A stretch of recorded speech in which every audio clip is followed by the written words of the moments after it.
বাসন মাজতে গিয়ে ভিমবার কি একদম জলে গুলে যাচ্ছে? যেখানে 1 মাস যায় সেখানে 15 দিনে গলে একদম ভিমবার নষ্ট হয়ে যাচ্ছে। তাহলে এই ভিডিওটা আপনার জন্য। তো বাজার থেকে এই যে ভিমবার নিয়ে এসে এই ভিমবারটা খুলে এইভাবে রেখে ইউজ করবেন না। করলে পরে নিচে জল জমে যায় আর জল থেকে কিন্তু ভিমবারটা গলে যায়। তার জন্য ছোট্ট একটা টিপস তোমাদের সঙ্গে শেয়ার করব।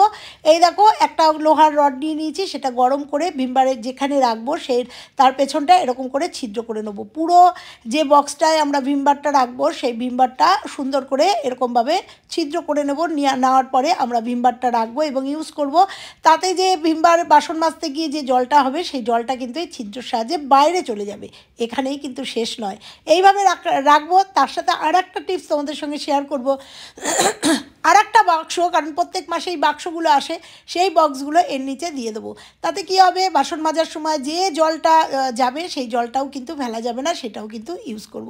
কেমন লাগলো টিপসটা? ভালো লাগলে লাইক কমেন্ট শেয়ার। আর এইভাবে ঘরের ছোট্ট ছোট্ট কাজগুলো যদি আমরা এইভাবে করে নিই তাহলে আমাদের অনেক সাশ্রয় হয়।